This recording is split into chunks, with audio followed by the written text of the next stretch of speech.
Quando a gente olha para a vida e para várias coisas, a gente pode olhar para várias áreas, várias situações, e nós vamos entender que basicamente para tudo existe uma forma, ou existe um processo, ou pelo menos deveria haver um processo. Porque quando a gente segue um processo, as coisas elas acontecem com ordem, elas acontecem com segurança, com destreza. Imagina, por exemplo, uma pessoa que vai se preparar para fazer uma obra.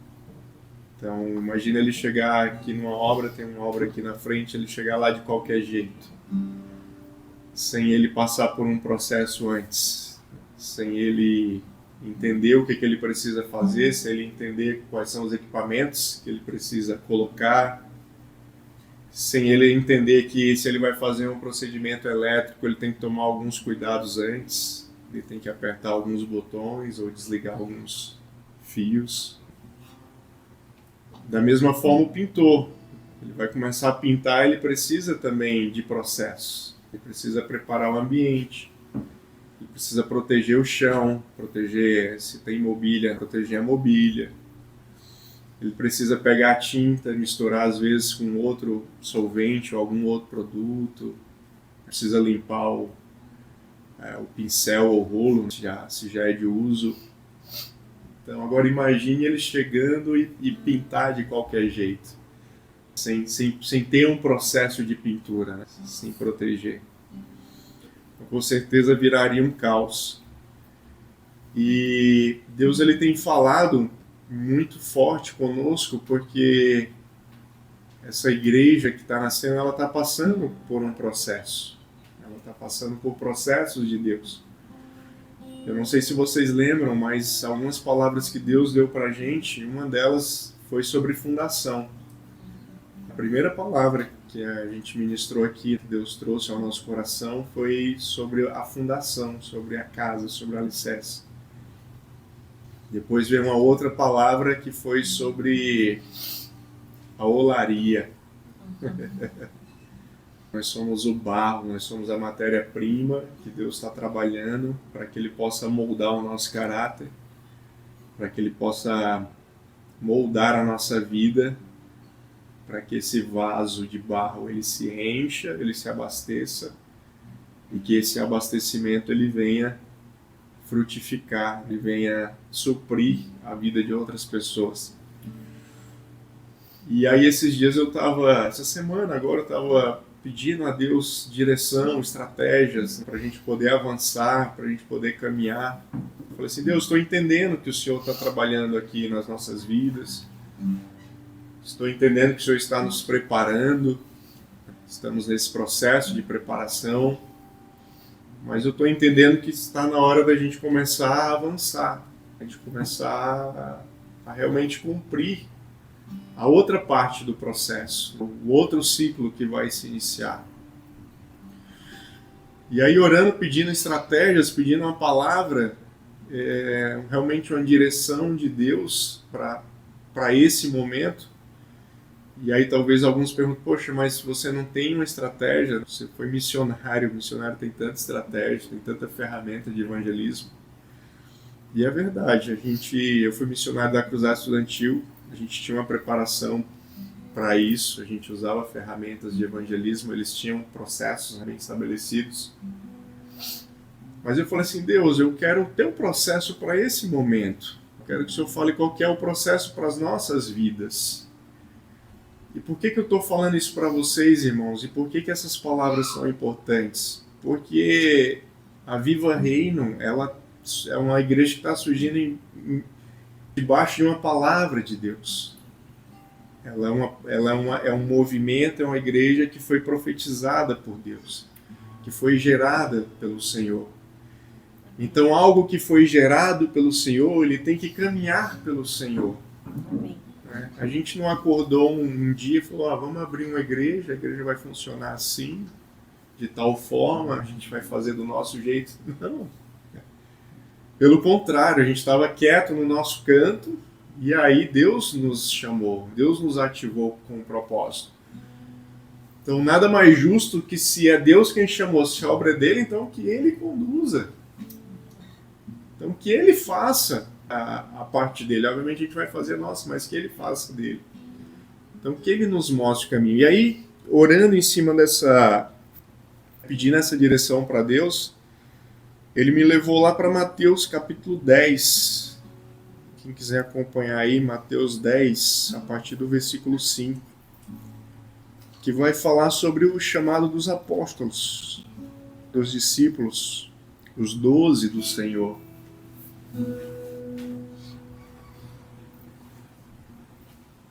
Lá em Mateus 10, versículo 5 até o 15, vai dizer o seguinte: A estes 12 enviou Jesus, dando-lhes as seguintes instruções: Não tomeis rumos aos gentios, nem entreis na cidade de samaritanos, mas de preferência procurai as ovelhas perdidas da casa de Israel. E à medida que seguides, pregai que tudo está próximo, pregai que o reino de Deus está próximo, o reino dos céus. Curai os enfermos, ressuscitai os mortos, purificai leprosos, expeli os demônios. De graça recebestes e de graça dai. Não vos provereis de ouro, nem de prata, nem de cobre nos vossos cintos, nem de alforge para o caminho, nem de 2 túnicas, nem de sandálias, nem de bordão, porque digno é o trabalhador do seu alimento. E em qualquer cidade ou povoado em que entrardes, indagai quem neles é digno. E aí ficai, até vos retirardes. Ao entrardes na casa, saudai-a. Se com efeito a casa for digna, venha sobre ela a vossa paz. Se porém não for, tome para vós outros a vossa paz. Se alguém não vos receber, nem ouvir as vossas palavras, ao sairdes daquela casa ou daquela cidade, sacudi o pó dos vossos pés. Em verdade vos digo que menos rigor haverá para Sodoma e Gomorra no dia do juízo do que por aquela cidade. Amém? Amém. Interessante porque essa palavra ela é muito conhecida de todos nós. Eu já li essa palavra algumas vezes. Não lembro de ter ouvido muitas pregações sobre ela, mas nas escolas de evangelismo, nas escolas onde você é enviado para uma missão, geralmente essas palavras elas estão muito presentes. E dentro disso aqui, meus irmãos, existe um mapa. Existe um mapa para Viva Reino, para que a gente possa se mover dentro daquilo que Deus tem para as nossas vidas, dentro daquilo que Deus nos designou para fazer. E o interessante é que a primeira coisa que ele fala aqui nesse texto, do versículo 5 ao 8, é o alvo. Ele fala sobre quem nós devemos evangelizar. E é interessante que Jesus fala o seguinte: olha, não tomei o rumo dos gentios. E os gentios, quando a gente vai para o grego ele traz a palavra etnos, que vem a origem da palavra etnia. Então, etnia, etnos, significa as multidões. Etnos significam os povos que adoram outros deuses. Então Jesus faz 3 classificações aqui. O primeiro que ele fala é do etnos, são das multidões, das pessoas que adoram outros deuses. Depois Jesus vai falar o quê? De Samaria. E quem que era Samaria? Quem que eram os samaritanos? Depois do reinado de Salomão, houve uma divisão ali entre o reino de Israel. E aí nós tivemos o reino dividido em 2. Nós tivemos Israel, o reino de Israel, e aí nós tínhamos o reino de Judá. O reino de Judá, para quem não lembra, era o reino que guardou a lei de Moisés e a lei dos profetas. Que é daí que se origina o judeu raiz, o judeu ortodoxo, ou seja, aquele que realmente guarda o Pentateuco, guarda a Torá.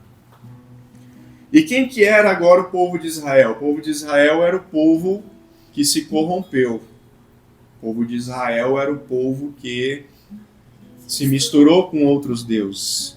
E aí, posteriormente, Israel foi dominado pela Síria, e aí foi que a coisa degringolou mais ainda. Porque daí os assírios colocaram os seus deuses, e aí por isso que o samaritano, ele é pessoa não grata para o judeu.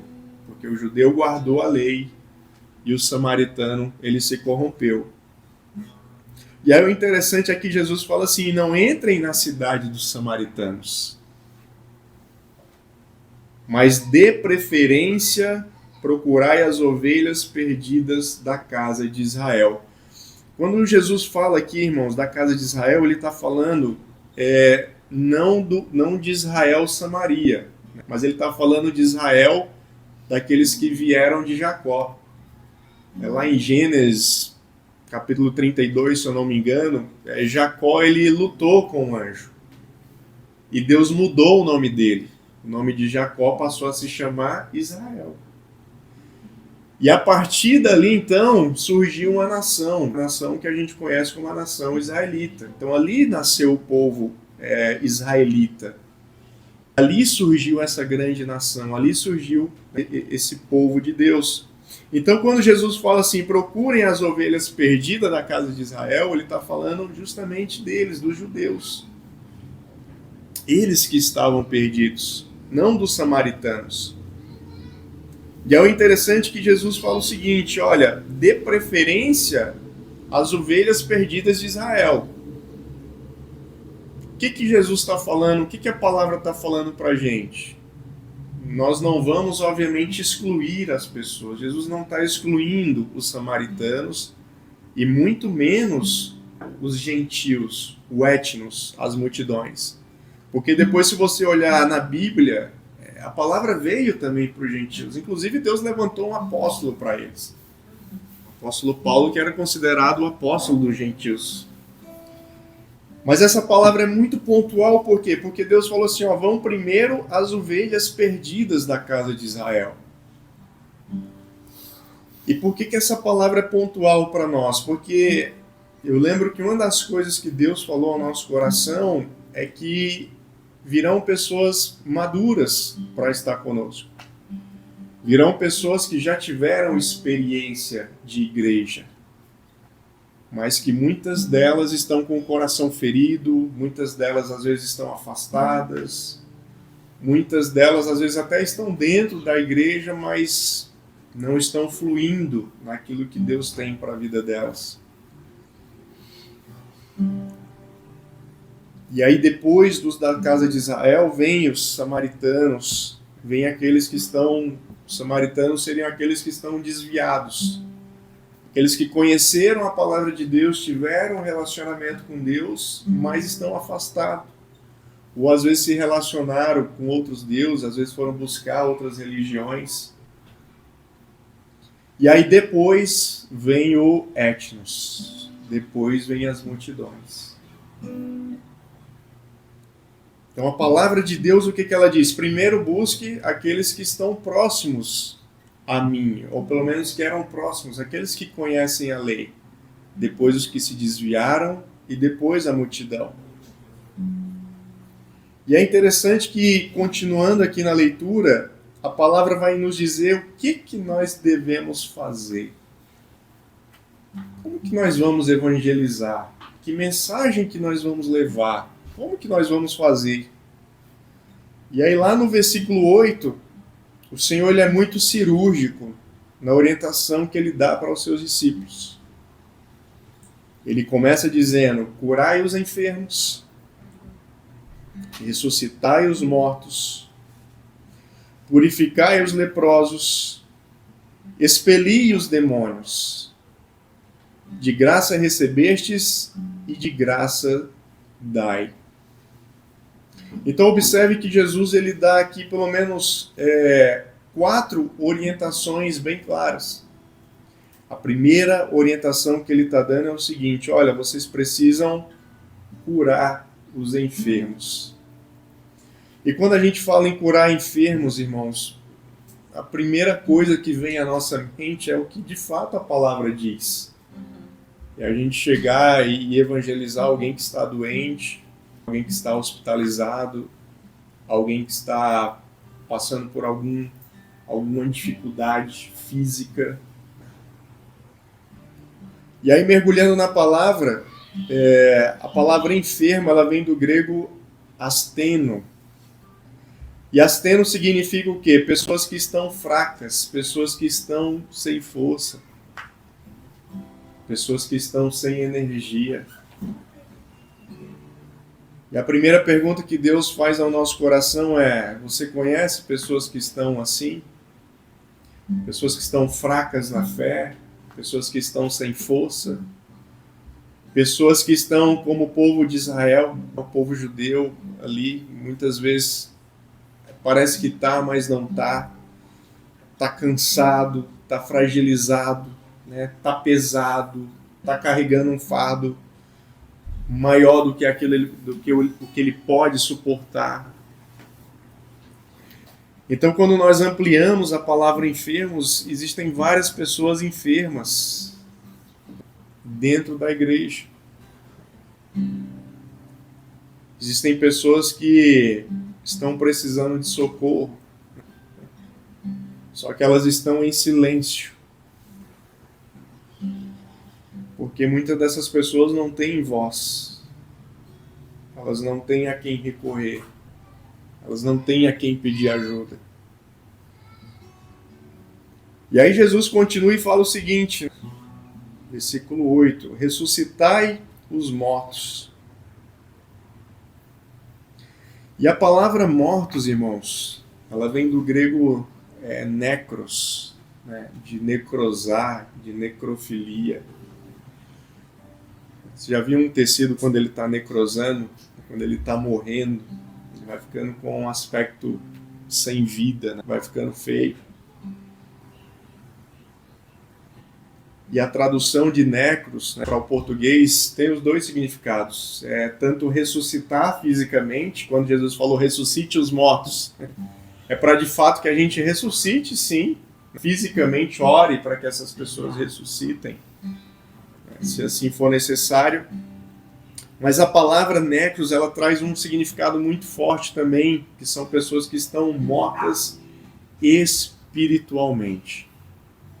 Então, quando a palavra de Deus fala, olha, ressuscitem os mortos, ele está falando, ressuscitem aquelas pessoas que estão mortas espiritualmente. E é interessante, irmãos, isso aqui é muito forte, porque existem muitas pessoas que estão dentro da igreja, mas elas estão caminhando igual um zumbi, igual um Walking Dead da vida. Eu não sei se vocês já assistiram, tem um filme chamado A Noiva Cadáver. É um desenho, um desenho 3D, um filme da Disney, uma animação. E é interessante, assim, eu não recordo muito bem do filme, faz tempo que eu assisti, mas eu lembro que é um mundo ali dos mortos. É um mundo onde o mundo dos mortos é um mundo sem emoção, é um mundo sem vida, sem essa percepção da vida no sentido do calor humano. E os mortos, muitas vezes, eles estão funcionando. O Walking Dead, ele está andando, daquele jeito estabanado dele, mas ele está andando. Só que o Walking Dead é o quê? O zumbi, ele perdeu a emoção. Ele perdeu a capacidade de sentir. Ele perdeu a capacidade de amar as pessoas. Ele perdeu a capacidade de enxergar a Deus. Mas ele está andando. E o Senhor falou muito forte ao meu coração que tem muitas igrejas que estão cheias de zumbis. Pessoas que estão andando de um lado para o outro, mas elas nem sabem para onde vão, elas nem sabem o que tem que fazer, elas estão simplesmente andando. A única coisa que o zumbi faz é se alimentar, né? Ele perdeu tanto a noção de vida que ele se alimenta de outros seres humanos, uma espécie de canibalismo. O zumbi, irmão, dentro da igreja, ele promove um canibalismo. Alguém que está morto espiritualmente, ele é um canibal espiritual. Além dele estar morto, ele vai consumindo a vida de outras pessoas. Isso é muito forte. Isso é muito forte. E é mais forte ainda porque quando Deus ministrou essa palavra, eu falei assim, poxa vida, Deus, quantas vezes eu fui um zumbi dentro da igreja? Quantas vezes eu funcionei dentro da igreja, mas não tinha vida, não tinha espírito, não tinha o fluir do Senhor. E eu estava ali, zumbi, de um lado para o outro, fazendo coisas, executando coisas, sugando a energia de outras pessoas, sugando daqui, sugando dali. E a palavra de Deus, irmãos, é para que a gente ressuscite esses mortos espiritualmente. Obviamente que a gente não tem poder para fazer isso. Quem tem poder para fazer isso é Deus. Mas nós somos o canal de Deus para promover essa vida, para trazer essas pessoas de volta para a vida. E aí ele continua falando que nós devemos purificar os leprosos. Eu não sei se você sabe, mas a lepra na Bíblia, quando a gente lê lepra no Antigo Testamento e no Novo, na verdade lepra, irmãos, não quer dizer apenas a doença lepra. Qualquer doença que eles tinham na pele, antigamente, eles tratavam como lepra. Então a pessoa tinha vitiligo, né? Era um leproso, entende? Tinha algum outro problema de pele, era um leproso. Então eles tratavam tudo isso como lepra. E eu falei assim, Senhor, mas o que significa leproso para a gente hoje? Porque a gente quase não vê leproso realmente físico, né? É tão raro. Essa semana eu vi uma notícia de uma pessoa leprosa, acho que até ela faleceu num avião, enfim, mas é tão raro da gente ouvir isso.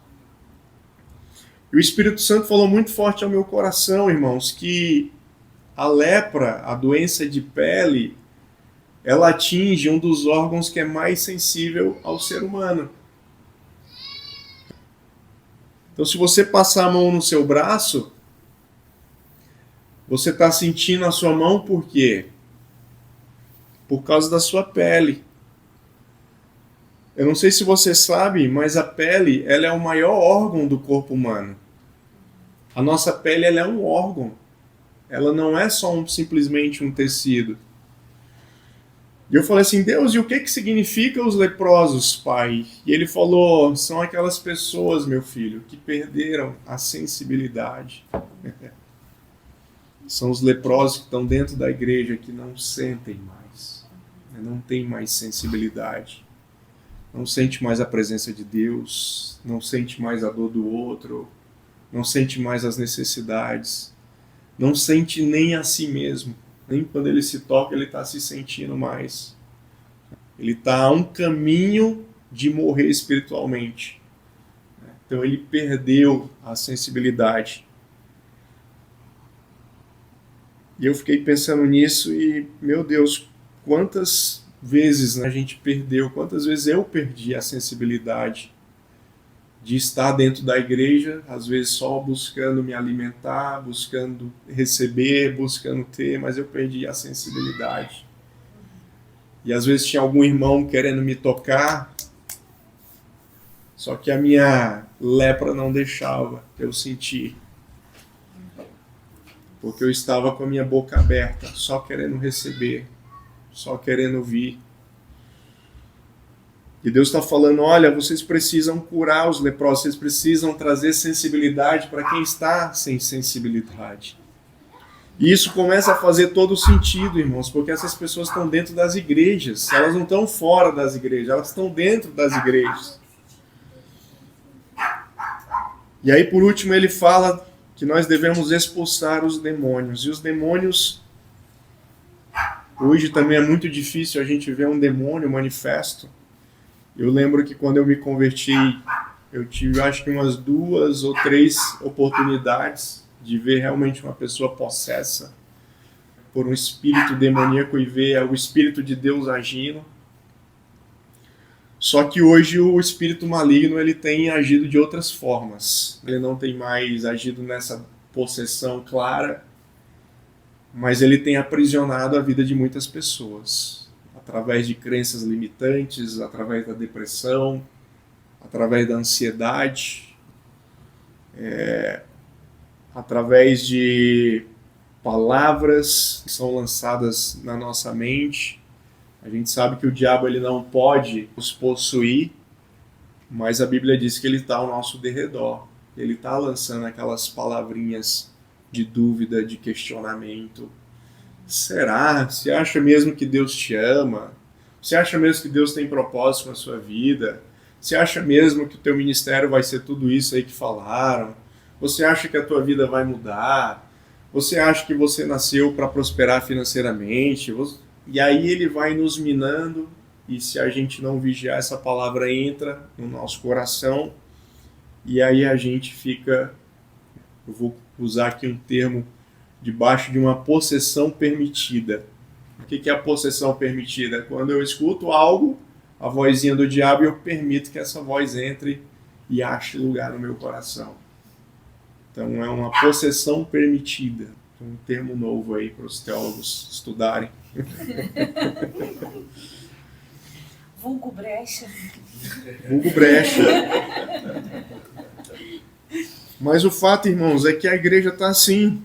E às vezes eu fico perguntando, eu falo, Deus, mas por que, Senhor? Por que a gente? Por que agora? Por que nesse momento? E nós sabemos, irmãos, que a gente, meu Deus, não somos melhor do que ninguém. A gente não é melhor do que ninguém. E quem somos nós para julgar a igreja, pelo amor de Deus? Mas nós estamos caminhando dentro de uma revelação. Vocês percebem que Deus está revelando uma mensagem, Deus está revelando uma palavra, e nós precisamos caminhar em cima dessa palavra. Eu tenho certeza que se isso aqui for pregado numa grande igreja, é capaz de mais da metade da igreja vir buscar uma cura. Porque as pessoas estão precisando disso, né? Estão precisando dessa palavra. E aí o Senhor continua falando que quando vocês forem, vocês não levem nada. E é interessante porque quando nós embarcamos no chamado de Deus, a gente não levou nada. A gente não trouxe nada. Absolutamente nada. Porque o que Deus está falando é o seguinte, a única coisa que vocês precisam, vocês já têm, que é a minha presença. Vocês têm a minha palavra, vocês têm o meu Espírito. Então entendam nessa noite que aquilo que você precisa para realizar, Deus já te deu, já está com você. A gente não precisa ter uma estrutura física, a gente não precisa ter roupas bonitas, a gente não precisa ter equipamentos de som. Não! Um dia isso vai chegar, obviamente, um dia vai ter. Mas a gente não precisa disso.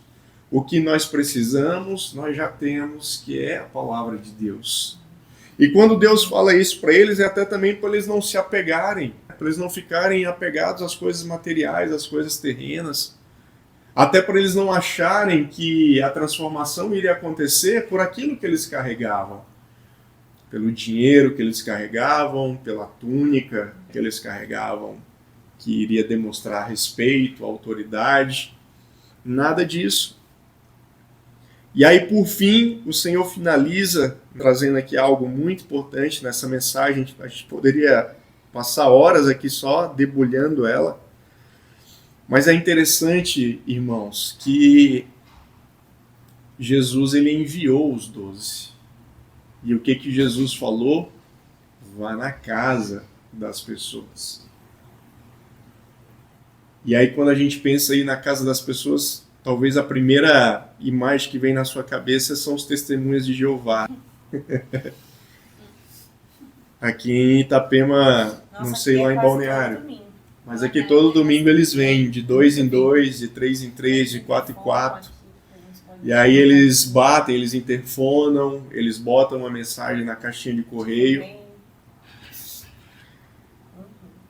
E embora isso seja uma forma de evangelismo, eu quando fui missionário na minha época, lá na antiguidade, muito tempo. muito tempo atrás.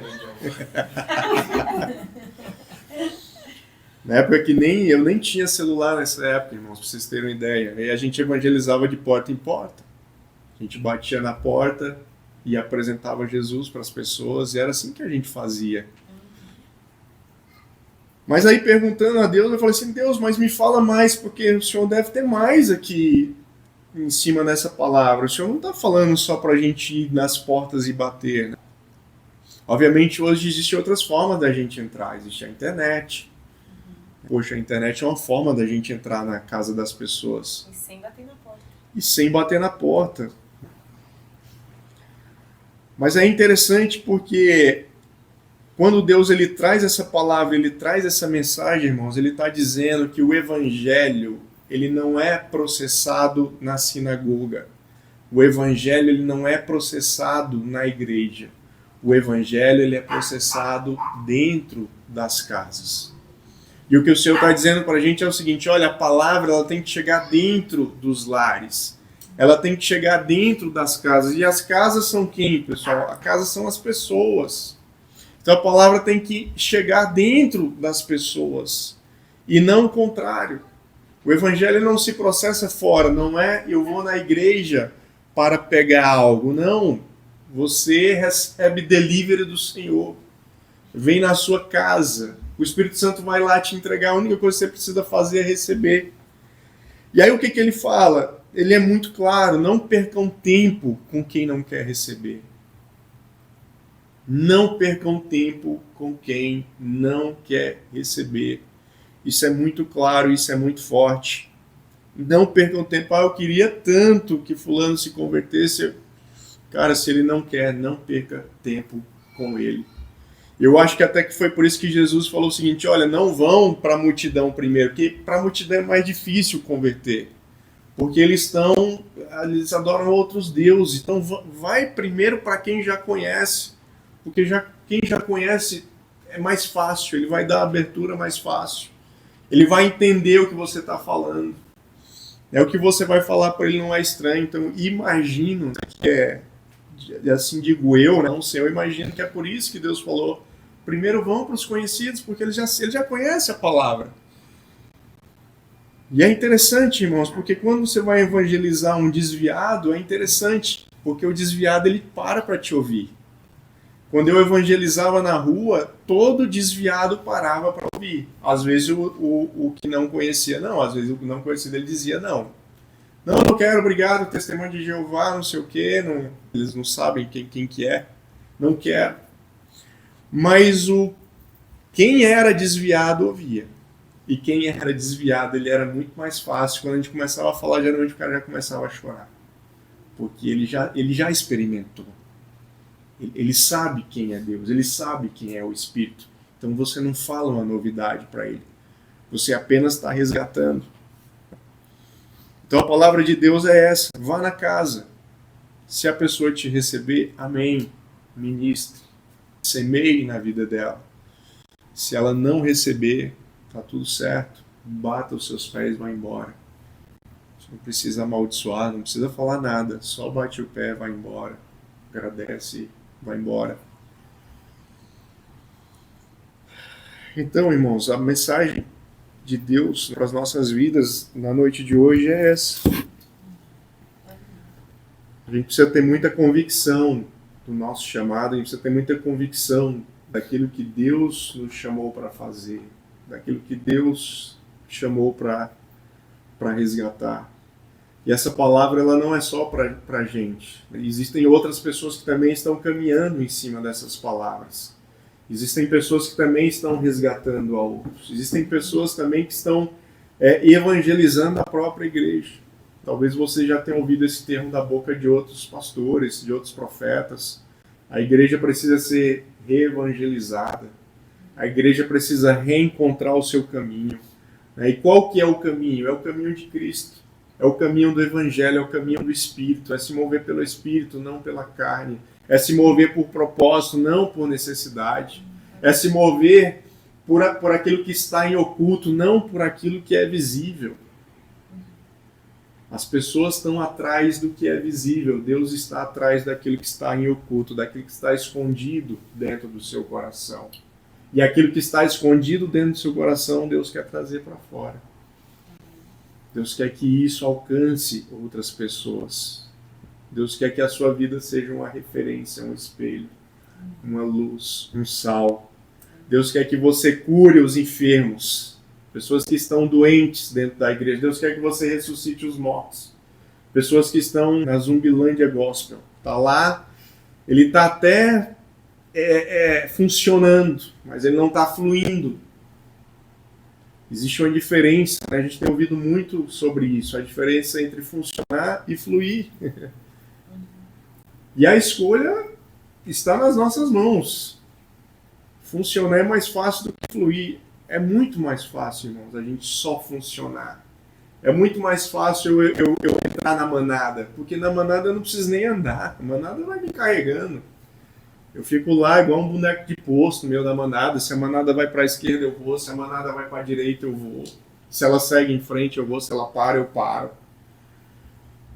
Mas Deus está perguntando e nos confrontando essa noite. Você quer ser manada ou você quer ser alguém que faz a diferença? Você quer ir profundo com Deus ou você quer viver no raso? Você vai na praia, tá cheio de pessoa lá no raso. Tem gente que tá botando o pé lá na ondinha, molhando o calcanhar. E tem algumas pessoas que estão indo em profundidade. Ir para o profundo, irmãos, é nosso papel. Deus não vai nos levar para o profundo se a gente não for. Se eu quero ir mais profundo, se eu quero águas profundas, então eu tenho que ir. E Deus vai me amparar. Agora, se eu quiser ficar no raso, eu também vou ficar e está tudo certo. Eu vou ser salvo no raso? Vou. Mas a pergunta é, você quer ficar no raso? Então Deus está nos confrontando essa noite, né? E falando ao nosso coração. Em cima dessa palavra, eu queria orar em cima dela.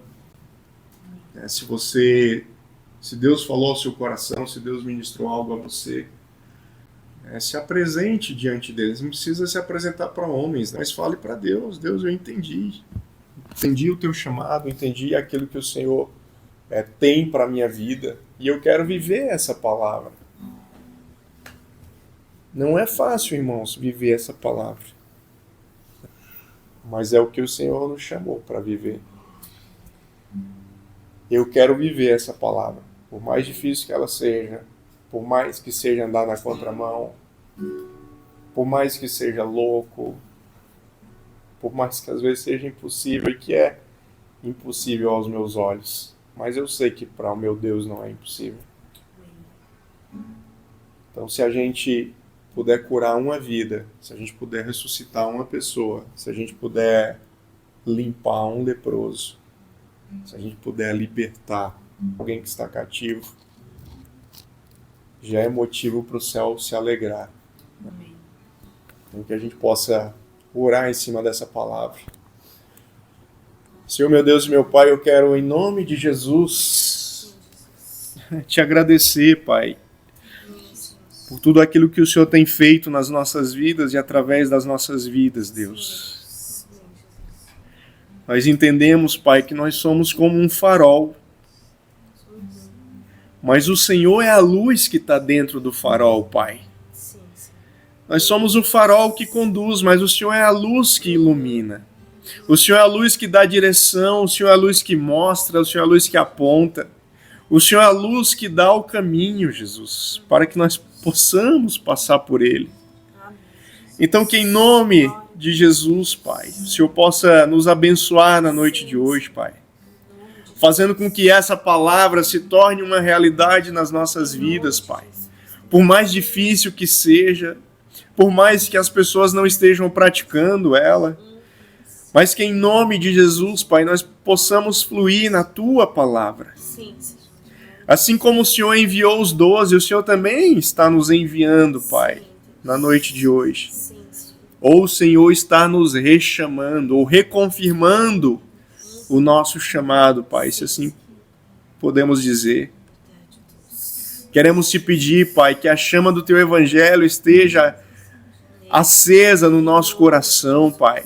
que a chama pela implantação do Teu reino, de viver o Teu reino, Pai, de viver na plenitude do Teu reino, Pai, ela seja uma constante na nossa vida. E que mesmo nos dias de baixa, Pai, o Teu Espírito venha nos fortalecer.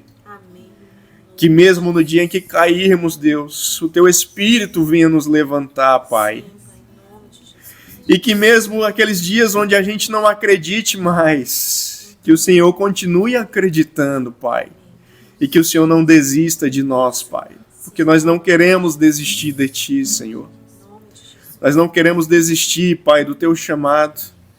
Nós não queremos desistir, Pai, do ofício que o Senhor entregou aqui na vida de cada um. Pelo contrário, Pai, nós queremos que o fogo que o Senhor acendeu nas nossas vidas também possam incendiar a outros corações. E que eles também possam ouvir ao Teu chamado, Pai. Entender o Teu propósito. Nós oramos, Pai, pelas ovelhas perdidas da casa de Israel dos dias de hoje. Pessoas que estão perdidas dentro da igreja, Deus. Pessoas que estão sem direção, sem destino, sem propósito, sem paz. Achando que o evangelho é pesado, achando que o Senhor não ama, achando que o Senhor é um carrasco. Quando na verdade não é nada disso, Pai. Quando na verdade o Senhor é o Deus misericordioso, amoroso, o Senhor é o Deus de paz, de longanimidade. O Senhor é um Deus que tem prazer em abençoar os Teus filhos, em prosperar a Tua casa. Afinal de contas, Pai, nós fazemos parte de uma casa paterna. Nós não somos empresários, funcionários de uma fábrica, Pai. Nós não somos operários, Pai, que trabalham por um salário, não. Nós somos filhos, co-herdeiros com Cristo, amados pelo Pai, filhos do Deus Altíssimo. E nós tomamos posse, Deus, dessa palavra na noite de hoje, Pai. E declaramos, Pai, que como filhos, nós queremos viver como filhos, Senhor Jesus. Seguindo a orientação de um Pai que dá destino a um filho e que orienta esse filho. E que ama esse filho, mesmo quando esse filho faz coisas erradas. Mesmo quando esse filho erra, assim como o filho pródigo. Mas ainda assim, o Senhor tem amor suficiente no coração, Pai, para restaurar a casa de filhos. Então, que se assim o Senhor faça nas nossas vidas, Pai. Restaura a nossa filiação contigo, Pai. Restaura a nossa identidade em Cristo Jesus, Pai. E que nós possamos transmitir esse reino, Pai, essa filiação, essa paternidade, essa mensagem, Pai, que ela seja pregada aos quatro cantos do mundo, dentro das igrejas, para as pessoas que estão precisando ouvir, Deus. Nós clamamos por essas almas, Pai, almas que estão gritando em silêncio, mas que o Senhor tem ouvido o grito delas, Pai. Então nós nos colocamos essa noite como resposta de Deus, Pai, para fazer aquilo que está no Teu coração e não no nosso. Assim nós oramos, Pai, e Te agradecemos essa noite, Pai, por essa palavra, em nome de Jesus, Pai. Amém.